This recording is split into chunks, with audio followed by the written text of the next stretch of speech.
On November 26th, the Department of the Interior released its report of recommended changes to the federal oil and gas leasing program. The report did not establish a timeline to implement leasing reforms, but exploration and production companies with federal leases or looking to lease federal land should be aware of the potential for increased costs and government oversight over federal mineral leases. The report recommends several changes to federal leasing programs to achieve three main goals. First, to provide a fair return to the American public and states from federal management of public lands and waters. Second, to design more responsible leasing and development processes. And third, to create a more transparent, inclusive, and just approach to leasing. The report's first goal of providing a fair return boils down to increasing government revenues and reducing lease speculation. For onshore leases, the report recommends that the Bureau of Land Management, or the BLM, initiate rulemaking to establish a higher minimum royalty rate, increase lease bonus payments, and increase delay rental rates for future leases. The report also asks the Bureau of Land Management to limit discretionary royalty relief, increase minimum surety bond amounts for future leases, and increase bond amounts for existing high-risk leases. For offshore leases, the report's recommendations are to incorporate the costs of emissions into royalty rates, provide stronger financial assurances, and inhibit companies with poor environmental safety or reclamation histories from bidding for or acquiring leases. The most significant recommendation may be that the Bureau of Ocean Energy Management develop fitness to operate standards, which would establish mandatory criteria that companies must meet in order to operate on the U.S. outer continental shelf. The DOI's second goal of designing more responsible processes involves increasing government oversight.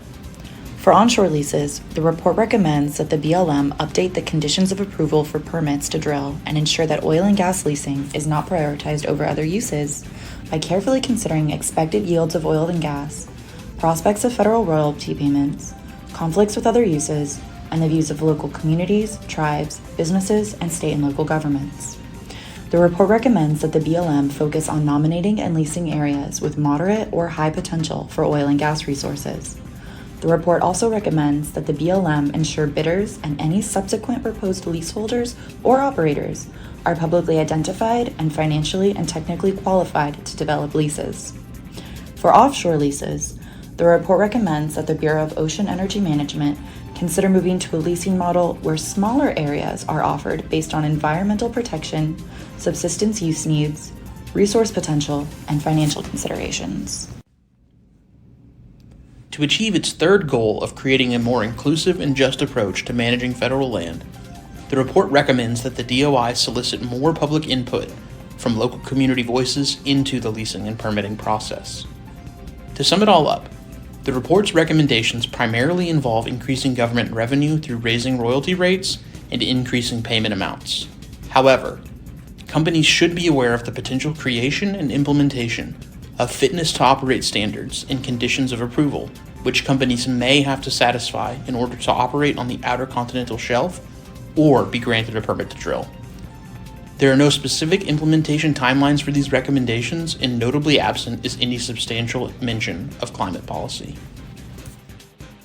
I'm Laura Williams, an associate in Baker Botz's Environmental, Safety, and Incident Response Group with an update on the Biden administration's environmental and natural resources actions.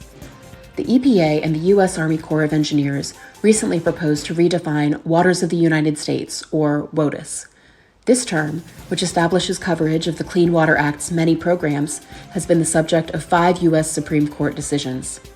The Biden administration's proposal would restore a 1986 WOTUS definition with some changes reflecting the Supreme Court opinions and significantly broaden the scope of jurisdictional waters.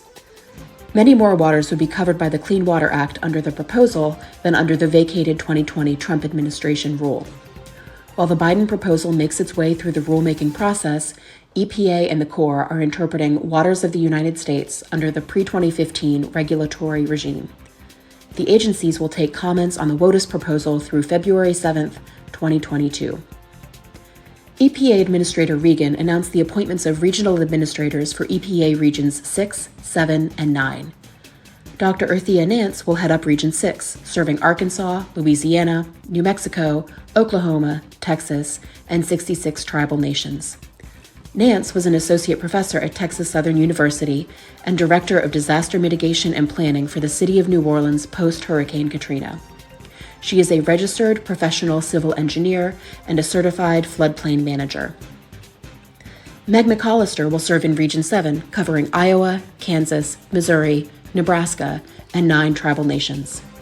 McAllister advised local elected officials in California and served on the board of directors of Sonoma County Conservation Action. Her expertise is in environmental, health, and social improvement initiatives and community engagement. Martha Guzman is the regional administrator for Region 9, serving Arizona, California, Hawaii, Nevada, the Pacific Islands, and 148 tribal nations. Previously a commissioner at the California Public Utilities Commission, Ms. Guzman also served in the California Governor's Office as the Sustainable Communities Program Director for the California Rural Legal Assistance Foundation and with the United Farm Workers. Finally, President Biden's recent executive order, Catalyzing Clean Energy Industries and Jobs Through Federal Sustainability, directs the federal government to decarbonize by 2050, including measures such as zeroing out greenhouse gas emissions from federal vehicle fleets, federal buildings, and federal procurements. The order includes interim directives, such as directing the federal government to draw all electricity from carbon-free sources by 2030, halving greenhouse gas emissions from federal buildings by 2032, and achieving a net zero emissions building portfolio by 2045. The order aligns with goals outlined by President Biden at the 2021 United Nations Climate Change Conference in Scotland.